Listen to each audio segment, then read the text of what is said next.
Olá, tudo bem? Vamos continuar, então, e terminar, finalmente, o primeiro capítulo do livro, As Mudanças no Ciclo de Vida Familiar, uma estrutura para a terapia familiar, da Beth Carter e da Mônica McGoldrick. Você está aqui fazendo parte desse grupo de estudos deste livro. Eu sou a Maria José Góes, estou aqui compartilhando com você essa minha leitura. Eu espero que você curta e que você goste, tá bom? Então, vamos lá. No final do primeiro capítulo, as autoras fazem uma revisão, então, dos estilos de vida, nós vimos lá no primeiro vídeo, mas elas também apresentam algumas variações que pode acontecer no ciclo de vida, dependendo dessas variações.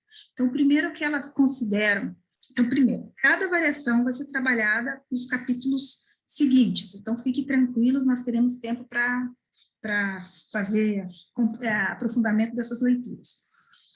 Uma das primeiras avaliações que elas trazem é em relação ao divórcio, e elas já trazem uma concepção que elas não consideram o divórcio como algo pontual, mas que é algo que reverbera no ciclo de vida familiar de gerações. Então, ele é um deslocamento do ciclo de vida familiar, né? Às vezes que impossibilita o desenvolvimento da família para passar para o próximo ciclo, e a gente vai ver por quê, tá bom? Elas trazem algumas pesquisas também sobre casamentos e recasamentos após o divórcio. No último estudo que elas trouxeram, 35% das mulheres não se casaram novamente. Nós vamos ver isso. Então, o que elas trabalham no finalzinho deste capítulo? As tensões emocionais que envolvem o divórcio. Nós vamos olhar cada um deles daqui a pouco. Bom, quando os autores de modo geral, né, porque elas têm a cooperação de outros autores no encerramento deste capítulo, eles vão dizer, então, o que seria indicado, né, para o processo de acolhimento dessa família, para o projeto de vida seguinte, o que é importante se manter, se for possível, dentro de uma construção, reconstrução combinados de processo terapêutico, de acolhimento, enfim.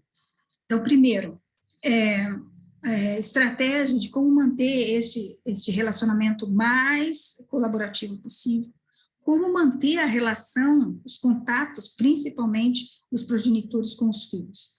E elas trazem, junto com o Arons e o Etterholms, pelo menos um período de tempo de 2 anos, desde então, acontece a disposição para o divórcio. 2 anos para que a família possa se reestruturar e começar uma nova geração. Quando não acontece, né, esse tempo, a família não consegue ter esse tempo hábil para maturar essas ideias, pode acontecer que haja um congelamento dentro do sistema familiar. E aí isso vai reverberar negativamente nas próximas gerações, né? Então, é interessante observar isso, né, que existe um tempo, um período de maturação. Então, ela vai trazer, então, que deslocamentos acontecem no ciclo de vida familiar, no caso de divórcio e de recasamento. Então, a primeira questão, onde existe uma decisão de divorciar, existe uma necessidade de aceitar que você faz parte desse fracasso, e que a pessoa, então, não teve energia, força suficiente para manter isso. Então, isso é complicado de olhar para uma outra relação se isso não está acolhido, né, internamente. Então, dentro desse processo de transição, uma atitude essencial é entender, eu faço parte disso e pronto. Dentro disso, o que se pode desenvolver de questões, né, de desenvolvimento de questões? Então, primeiro, aceitação dentro desse critério, eu faço parte, eu também contribuí para o fracasso dessa relação. A partir disso, dessa aceitação, então, eu posso pensar num planejamento de se separar desse sistema familiar, né? E aí eu posso, de repente, apoiar arranjos que sejam viáveis para todos os lados, que sejam possíveis para todos os lados. A partir disso, como questão de desenvolvimento, então, é mais fácil, né, resolver de forma cooperativa os problemas de custódia de filhos, questões financeiras, os manejos, os conflitos da família ampliada, enfim. Quando acontece, né, no caso da separação, uma predisposição essencial é a continuação da relação co-paternal, né? Então, esse é um critério essencial para que haja o ciclo de desenvolvimento posterior. Para isso, então, como estratégia de desenvolvimento, viver o luto, que às vezes não é possível, né? Por perder algo tão precioso, né? Como essa relação, esse sonho, enfim, para que, vivendo esse luto, a pessoa tenha condições, então, de reestruturar novas relações, né? Conjugais, ou principalmente nova relação com o filho, né? Para que ele possa justamente se adaptar a essa nova situação que envolve finança, que envolve a solidão, viver separado, enfim. No caso do divórcio, uma das questões essenciais de se trabalhar, né, para que realmente o ciclo de vida se desenvolva, é a superação de mágoas, de culpa, né, de vitimização, enfim. Como processo desenvolvimental, também, né, claro, envolve a perda, envolve recuperação de sonho, novos projetos, novas expectativas de vida, enfim, e a compreensão, a consciência de que vai se manter conectado a esse sistema para ad eterno, né, que não é um papel que vai resolver esse problema, mas que essas relações afetivas devem continuar. Uma família após o divórcio, então, o que seria essencial?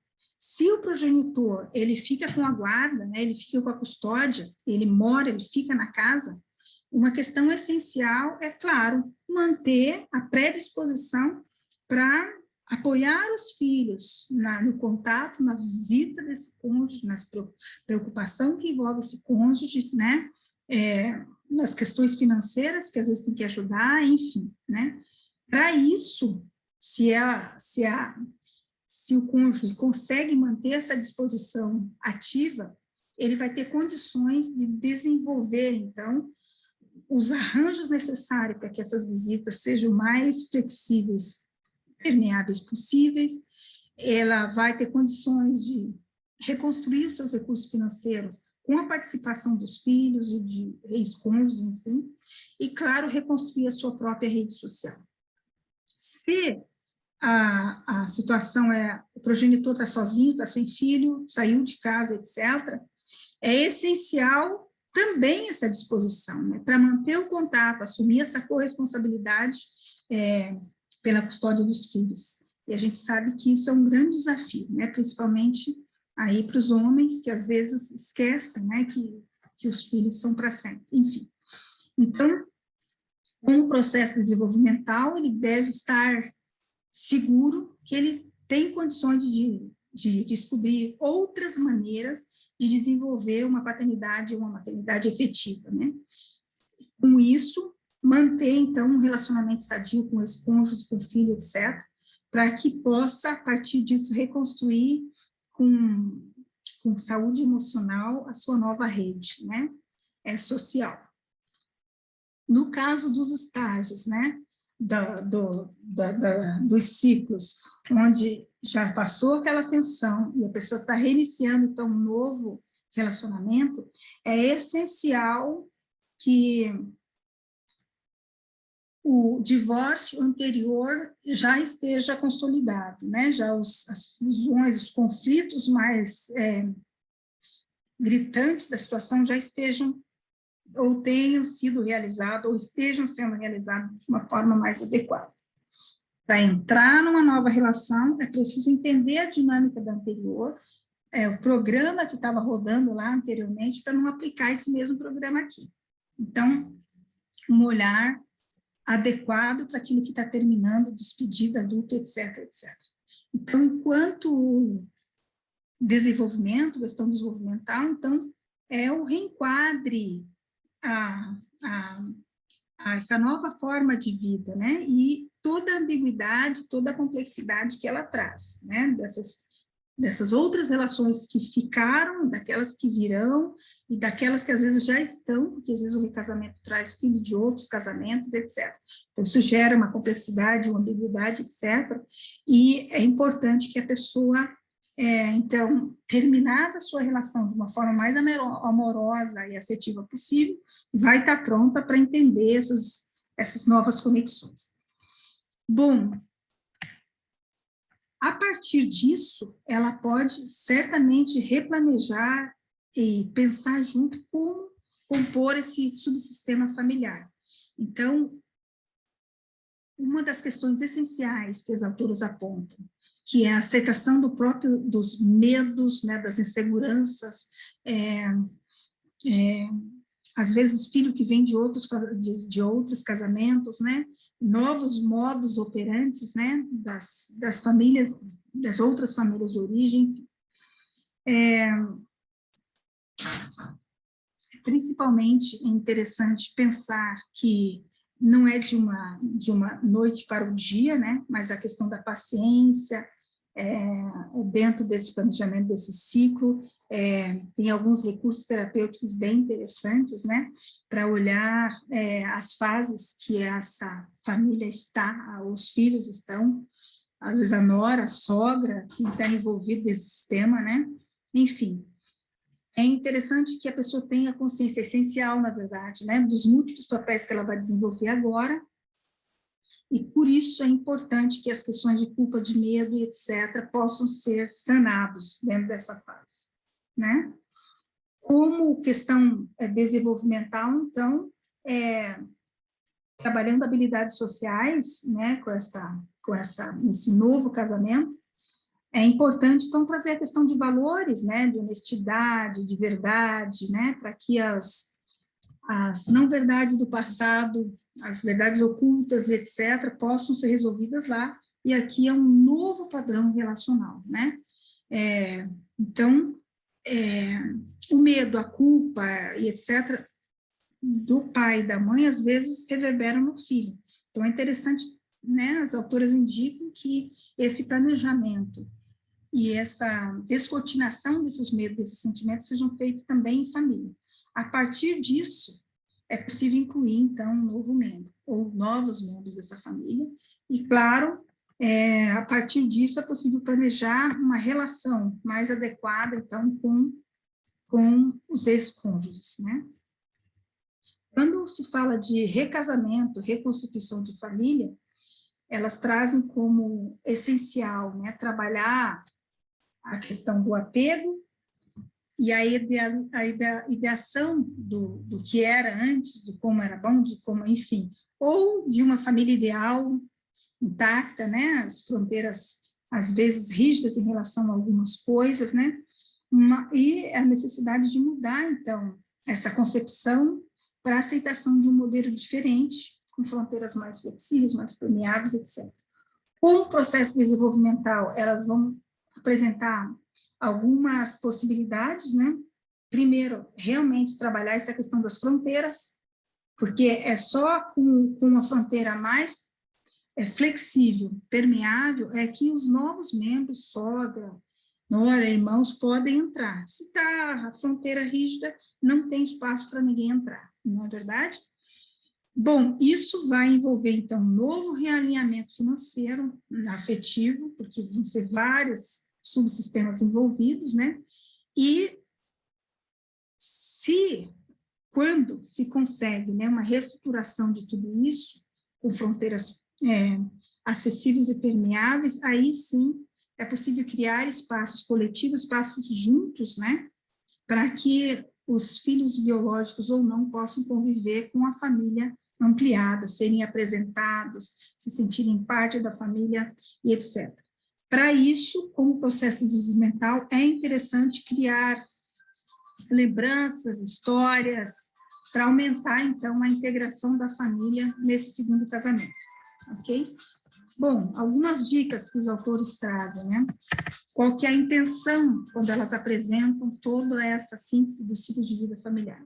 Então, primeiro, né, uma predisposição para que todo o processo, olhar o ciclo familiar, é também uma possibilidade de propor uma reinvenção do modelo familiar. Então, o modelo antigo não vale mais, o que é possível colocar nesse novo modelo, e para que isso aconteça, então, é possível, é necessário, né, o aceite das complexidades e da nova forma de manter isso. Então, de que forma que as fronteiras que antigamente rígidas funcionavam, que hoje não funcionam mais, de que forma que elas podem ganhar um novo formato de inclusão, e não exclusão, ok? Para isso, nas dicas, então, como facilitar uma comunicação ativa e sistêmica, que inclua avó, pai, neto, e as autoras ressaltam que quando essa comunicação não ocorre, então lembra que a gente falou de período de 2 anos? Olha a importância do processo, né, do processo de acolhimento, do planejamento, né, da intervenção, enfim. Pode acontecer que os membros não consigam emocionalmente lidar com isso por gerações, né? Então, fica esses entraves. Olha que importante, né, olhar isso. Ela traz meia página só, falando do ciclo de vida, a diferença, né, do ciclo de vida para as famílias pobres. Nós vamos aprofundar isso quando tivermos lá no capítulo 22. Mas o que é importante ressaltar aqui? Que elas trazem uma reflexão de pelo menos 3 aportes, 3 fases, né, diferenciais, quando a gente vai olhar uma família tradicional e uma família em situação de vulnerabilidade social, uma família pobre. Então, primeiro, quando você vai pensar lá na família tradicional, jovem adulto, você vai pensar uma pessoa de 18, 20, 21 anos, enfim. Na família pobre, essa realidade é diferente, às vezes a pessoa tem 12, 13 anos, 11, e já lida com a vida por conta própria, ninguém se responsabiliza por ele, enfim. Então, essa é uma fase. A segunda fase é que dentro da estrutura doméstica, da convivência doméstica, você vai ter os ciclos de vida familiar. Você vai ter família com criança pequena, família com adolescente, família com jovem, convivendo, às vezes, na mesma casa, no mesmo espaço de terreno e etc. Então, a estrutura doméstica é outra, né? E um último aporte, uma última fase que ela traz, que é bem interessante, é em relação aos avós. Então, a gente viu anteriormente, né, que a família em fase madura, o avô e a avó vão pensar nos passeios que podem fazer, nas viagens, etc. Nas famílias pobres, a maioria das vezes, a avó, esse ciclo não evolui, porque a avó ainda é a figura que sustenta financeiramente a família, e também o aporte emocional e, às vezes, até educacional das famílias, né? Então, essa é uma diferença que nós vamos abordar quando estivermos falando lá no capítulo 22, ok? Bom, elas trazem também, nós vamos aprofundar isso no capítulo 20, sobre a dimensão da visão cultural que essas famílias têm em relação aos seus próprios ciclos de vida, como elas vivem isso a partir das questões étnicas, né, e religiosas. E a gente sabe que a perspectiva do ciclo de vida, de olhar a família a partir de um ciclo de vida, muitas vezes não é validada por algumas etnias ou por algumas religiões, e, obviamente, isso tem influência também quando a gente vai pensar e analisar o ciclo de vida. Então, as transições, né, do ciclo de vida vai depender desse background que a família tem em relação a isso. Bom, uma dica interessante que as autoras trazem é que dentro do processo terapêutico de acolhimento, etc., é uma oportunidade incrível para criar condições para que a família viva esse rito e atinja, né, ao seu ciclo de vida, validando aquilo que às vezes a religião ou algumas culturas não conseguem validar. Acho que é uma oportunidade incrível. Então é isso, eu espero que faça sentido para você, como faz para mim, e a gente agora vai adentrar aos capítulos. Então, bem-vindo ao segundo capítulo na próxima semana. Curtam, e se você gostou, deixa um recadinho. Você acha que vale a pena continuar o estudo? Vem com a gente. Até!